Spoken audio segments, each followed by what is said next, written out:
Kang Hyuk yang didesak untuk menghadiri rapat anggaran mendatang.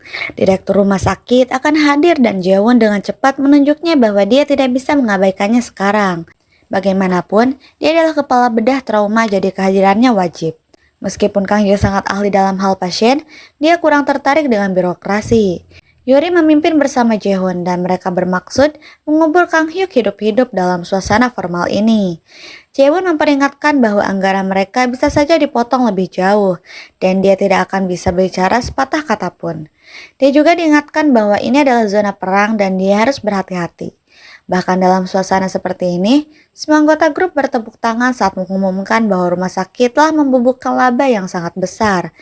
Lebih jauh lagi, aula pemakaman terus menjadi sumber pendapatan besar bagi rumah sakit.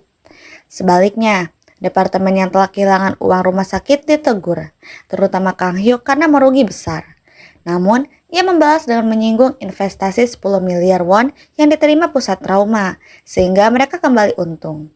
Namun, Jae-hoon menyebutkan bahwa ini telah didistribusikan ke seluruh departemen.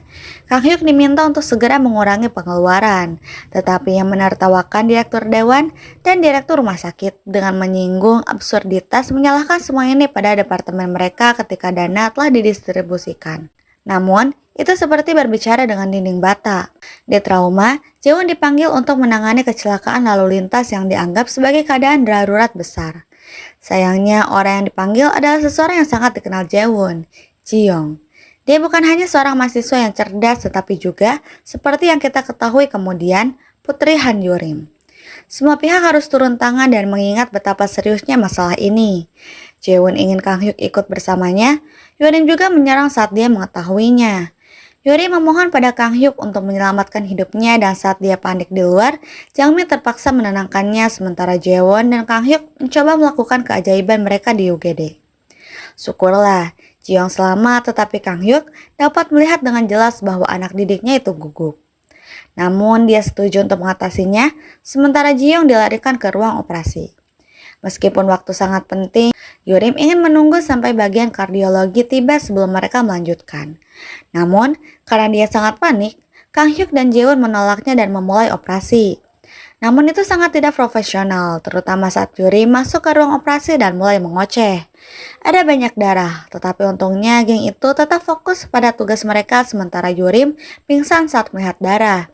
Seperti yang segera kita ketahui, Ji-young sebenarnya mengalami ruptur jantung. Kang Hyuk memberi mereka sedikit waktu dengan menjahitnya menggunakan sarung tangan bedah. Tetapi itu hanya memberi mereka waktu 10 menit untuk menguatkan diri. Namun 10 menit itu sangat berharga karena mereka cukup waktu bagi Kang Hyuk untuk melakukan tugasnya dan menyelesaikan operasi. Melihat semua ini dalam tindakan membuat Yuri menyadari betapa traumatis dan seriusnya hal ini. Dan betapa pentingnya pendanaan departemen mereka. Bagaimanapun, trauma serius dapat terjadi pada siapa saja. Yurim setuju untuk memberikan penjelasan yang baik, tetapi ada juga rumor yang beredar bahwa Kang Hyuk adalah seorang pembunuh, mengingat ia adalah bagian dari kelompok yang disebut Black Wings. Rincian seputar hal ini belum diketahui, tetapi konsensus umum adalah bahwa ia telah membunuh pasien sekaligus menyelamatkan mereka. Apa yang tidak kau ketahui tidak akan menyakitimu, kata Kang Hyuk, dan berjalan pergi meninggalkan Yurim yang terkejut. Bekerja di unit trauma jelas merupakan peran yang menegangkan, tetapi ada beberapa kabar baik. Ternyata donasi organ berada di bawah yurisdiksi menteri, dan dia setuju untuk menanggung seluruh tagihannya sebagai imbalan atas penampilan Kang Hyuk di TV, dan melakukan beberapa pekerjaan humas. Sayangnya hal itu langsung menjadi bumerang ketika semua wartawan mulai ribut di luar dan Kang Hyuk mendapatkan panggilan baru yang menyuruh semua wartawan untuk diam dan keluar untuk menangani kasus lain, mempersingkat waktu PR-nya. Ini adalah panggilan lain agar helikopter datang dan ketika Jae-hoon bergabung dengan mentornya, ia menyadari bahwa tato di lengan Kang Hyuk tampaknya merujuk pada Black Wings ini.